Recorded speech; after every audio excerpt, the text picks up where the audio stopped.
السلام علیکم ورحمۃ اللہ وبرکاتہ۔ ہم سبق پڑھ رہے ہیں نورانی قاعدہ تختی نمبر 8 حروف مدہ ولیم سبق نمبر 1۔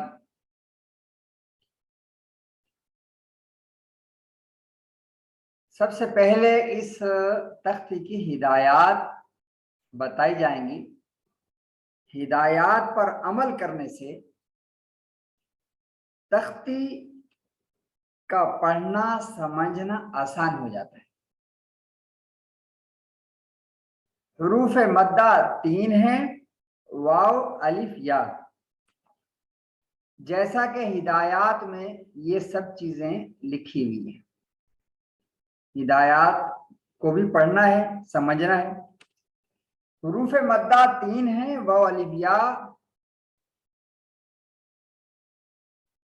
الف سے پہلے زبر ہو تو الف مدہ، واو ساکن سے پہلے پیش ہو تو واو مدہ، یا ساکن سے پہلے زیر ہو تو یا مدہ۔ یہ حروف ایک الف کی مقدار کھینچ کر پڑھے جائیں گے۔ جیسے مثال بھی آگے پڑھیں گے۔ جیسے یہ الف ہے، الف سے پہلے زبر ہے تو یہ الف مدہ ہو گیا۔ جیسے یہ واو ہے، واو سے پہلے پیش ہے تو یہ واو مدہ ہو گیا۔ اسی طرح یا ہے، یا سے پہلے زیر ہے تو یا مدہ ہو گیا۔ یہ تو موٹے موٹے ہدایات آپ کو جو بتا دی گئی ہیں وہ انشاءاللہ آگے ہم اس کو مثال کے طور پہ پڑھیں گے اور سمجھیں گے۔ اس میں ایک بیان جزم کا ہے۔ جزم مطلب یہ دیکھیں، واو کے اوپر ایک چیز بنی ہوئی ہے، یا یہ یا کے اوپر دیکھیں جہاں میرا ماؤس چل رہا ہے، آپ دیکھ رہے ہوں گے، یہ جزم ہے۔ جزم مطلب اس کا دوسرا نام ساکن بھی ہے، سکون بھی کہتے ہیں اس کو، خاموش۔ تو جس حرف پر یہ جزم ہوگی اس کو ساکن کہتے ہیں۔ تو آئیے چلتے ہیں آج کے سبق کی طرف۔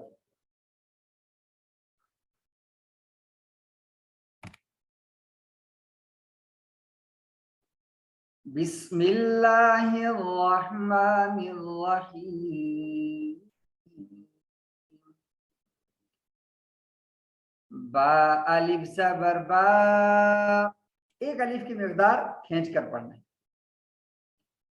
با، واو پیش بو، با، بو، با یا زیر بی، با، بو، بی۔ تا، الف زبر تا، تا، واو پیش تو، تا یا زیر تی، تا، تو، تی۔ تا، الف زبر تا، تا، واو پیش تو، تا یا زیر تی، تا، سو، سی۔ یہ سا ہے، نرمی سے ادا ہوگا۔ سین اور صاد کے ساتھ سا کو نہیں ملانا۔ سین الگ چیز ہے، اس کا مخرج الگ ہے، صاد اس کا مخرج الگ ہے، اور سا اس کا مخرج الگ ہے، نرمی سے ادا ہوگا۔ ہا، الف زبر ہا، حلق سے نکلے گا یہ ہا۔ ہا، واو پیش رو، ہا یا زیر ہی، ہا، رو، ہی۔ دیکھیں یا ساکن ہے، اس سے پہلے زیر ہے تو یہ یا ساکن ہوا۔ واو ساکن ہے، اس سے پہلے پیش ہے تو یہ واو یا ساکن ہے اس سے پہلے زیر ہے تو یہ یا مدہ کہلایا. واو ساکن ہے اس سے پہلے پیش ہے تو یہ واو مدہ کہلایا.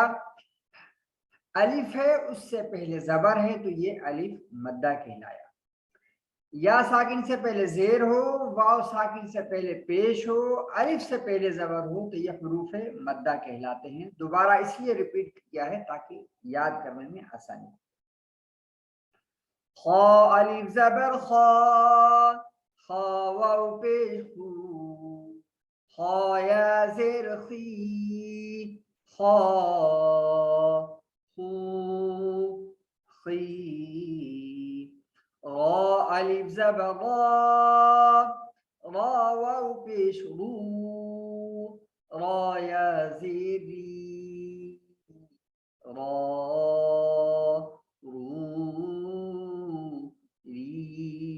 یہاں ایک بات سمجھنا بہت ضروری ہے کہ دیکھیں را پہ را الف زبر را، را پہ زبر ہے، اسی طریقے سے را پہ پیش ہے تو دونوں حالتوں میں را موٹا پڑا جائے گا، را منہ بھر کے آواز آئے گی. لیکن آگے تیسرا حرف دیکھیں اس میں را کے نیچے زیر ہے تو را باریک پڑھا گیا زیر کی وجہ سے. تو پڑھیں گے رو، یہ را زیر ہونے کی وجہ سے باریک پڑھی جائے گی ری، را کو باریک پڑھیں گے ری.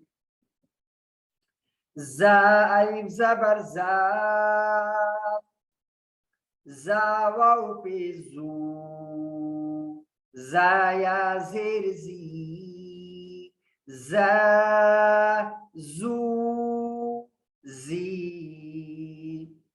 یہ رال اور زا اور غوت اور غا ہر ایک کا مخرج الگ الگ ہے.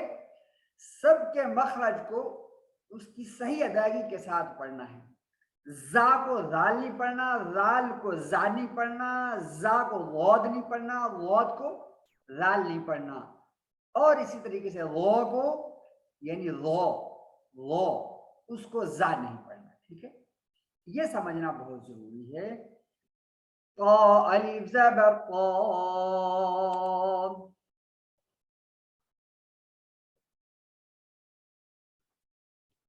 قا واو پیش قو، منہ بھر کے آواز آئے گی. ایک ہے تا جس پہ دو نقطے ہیں اس کو باریک پڑھیں گے تا تا. یہ ہے قا، کیا ہے قا، قا واو پیش قو، قا الف زبر قا، قا واو پیش قو، قا یا زیر قی، قا قو قی.